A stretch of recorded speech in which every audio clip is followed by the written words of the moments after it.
He's part of the president's inner circle. Now US media is reporting Donald Trump's son-in-law and senior advisor Jared Kushner is under FBI scrutiny as part of the Russia investigation.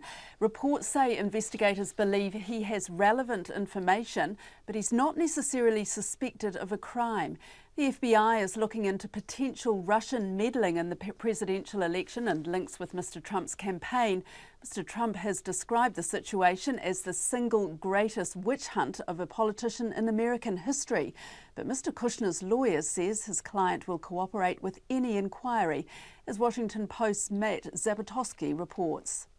We hinted last week that this was a senior official very close to the president, and now we're revealing it can almost get no closer. It's Jared Kushner, the president's son-in-law and a top White House advisor. We think that's, really significant. I should clarify that we're not saying that they know he has done wrong, that they're ready to charge him or anything like that, just that the FBI, the special counsel, is seriously looking into Jared Kushner.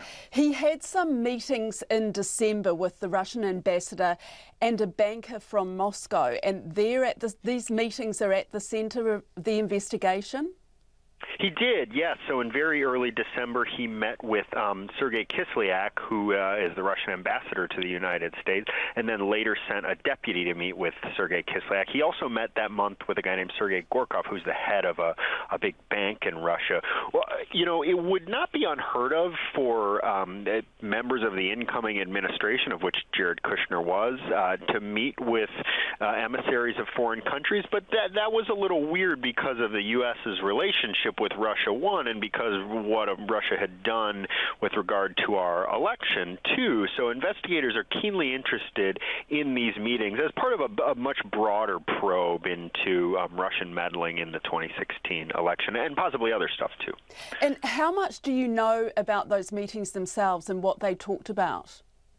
Well, we would like to know a lot more than we do. The White House has characterized these as just sort of routine diplomatic courtesies, nothing of substance. I don't know that we've seen sort of formal readouts from them, though. And interestingly, the White House didn't disclose these in real time. It wasn't until some time later. And our colleagues at the New York Times out here reported that Jared Kushner had actually omitted these meetings from a security clearance form. You're supposed to list your contacts with members of foreign governments, and he had left those off. His lawyer says that was sort of innocent mistake, but that's another interesting dynamic here.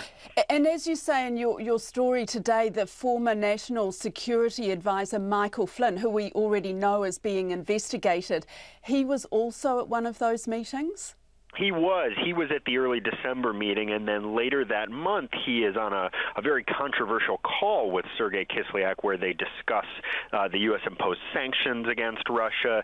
That violates or potentially violates almost never used U.S. statute about sort of undercutting the current administration on foreign policy. But even more interestingly than that, Michael Flynn doesn't tell the vice president even about the substance of this conversation. He's later ousted from his position as national security advisor because of that. So again, just another interesting dynamic here. So how significant is this development, this revelation about Jared Kushner today? As you say, he's not suspected of any crime. Right. I would say it is significant because of who he is, because of his role in the White House, because of his closeness with the president. It's interesting to know that FBI investigators are interested in him. But I would definitely say that it stops short of saying he is thought to have done wrong. We are not reporting that. It is not to that level of significance yet. And as you say, he's an important person. He's a unique figure inside the White House.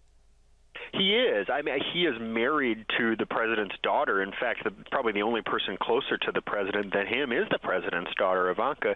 He is just a critical figure and a unique figure in that he's kind of deputized to be the point person on all sorts of foreign policy. So this is not some low-level guy or some guy who can sort of be thrown out easily. This is blood family to the president and someone who plays a key role in the White House now.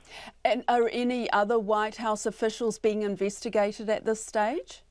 He is the only current White House official that we know of that is a focus of investigators' attention. Of course, Mike Flynn did play a key role in the White House. He was the national security advisor, but he's no longer there. Paul Manafort is another person we know investigators are keenly interested in.